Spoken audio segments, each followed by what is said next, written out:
Hello everybody, Ian Lee here. Hope y'all are doing well. In today's video, I wanted to share something I just kind of stumbled across literally just a few minutes ago playing through Stella by Starlight. And just want to share it with y'all. Maybe it'll be new news to some of you, some of you it may be old news, but I'll share regardless. I've never been big in playing in all 12 keys. I think some of it was just hesitancy, maybe thinking, oh man, that's too hard for me, or, kind of some of those thoughts that we can get wrapped up in about our own abilities or lack of or whatever. But recently I've been just thinking, I'm just going to do it. I'm just going to start playing things in all 12 keys, or at least more than one key. I think it's easy to get locked into something. And granted, a tune like Stella by Starlight, what I'm talking about here in this video, most likely you're going to play it in B flat. But I'm seeing the benefit of playing something in all 12 keys as I'm playing through this tune. Just comping the chords with some basic shell voicings and playing the melody in multiple keys, you really get to know the tune in a way that is hard to get to know it any other way. It's like really getting to know it through all these colors, through all these spectrums, through all these places on the guitar. And it really begins to open up the guitar in a lot of different ways. So if you're not doing this already, I highly recommend you do it. And I say that as someone that has kind of put it off for many years. So anyways, I was playing through Stella by Starlight, and I was playing it in the key of A. Just like I said, doing some nice simple shell voicings. These little basic guys where our root is going to be on the low E or the low A string. No extensions or anything, just the third and the seventh of the chord. And we get to this point where this little, some people call it a backdoor 2-5 happens. And we end up in a key up a fifth from the original key. So in this instance, we're in E major. And I had this moment where, you do a 2-5 in that key. And then you have this 2-5 that ends up leading you to the 6 of the original key of the song, which then of course leads you to 2.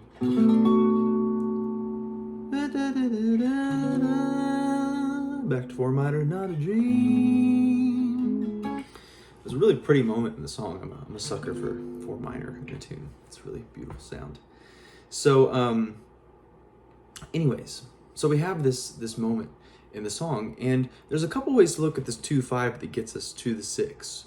One, it's the 7 and 3 taking us to 6, which is part of the diatonic cycle of fourths.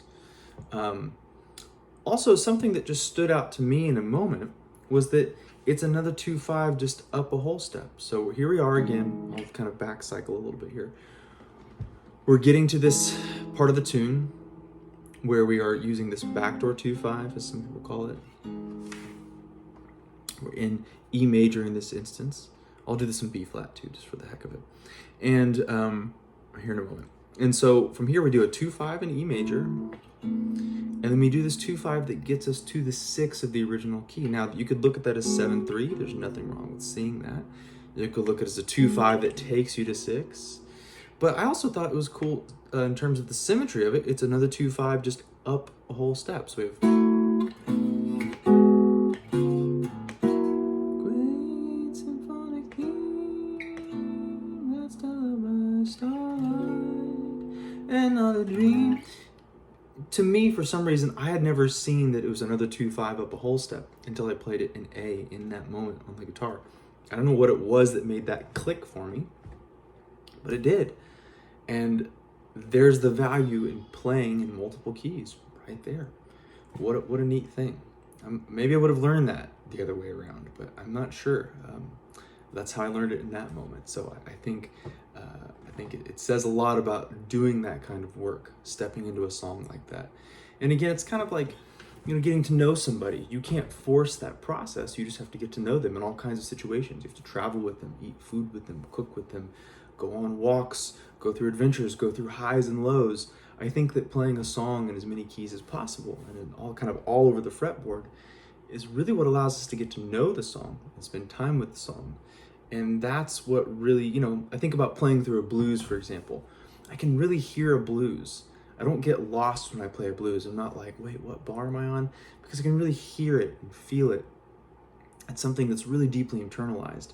So I think this is a way to really deeply internalize some of these standards that are a little more harmonically complex and dense. Something I noticed playing through the melody of Stella is that the whole thing, if we look at in the key of B flat, is all diatonic. It's all diatonic melody notes with the exception of an E and an F sharp that happen, or a G flat, however you want to look at that. So that's really cool to see that. Like, oh, the whole melody, even though there's all this harmonic kind of complex, cool moves going on, the whole melody is in B flat with the exception of 2 notes.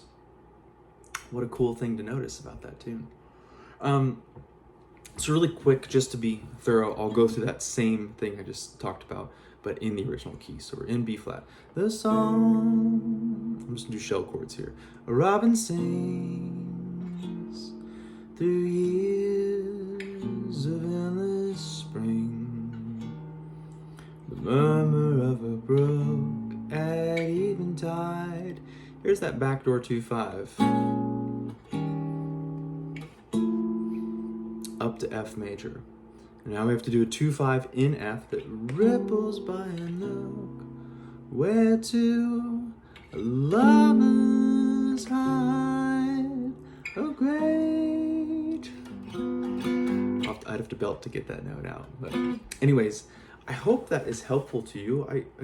It's a small thing, but it's little moments like that in music where I see the symmetry of things that I just kind of fall more in love with music and with these tunes and with these composers and the things that they saw and heard. It's a real gift to get to be able to play this music and explore it. So, all right, y'all. Thank you so much, and I hope you have a great day.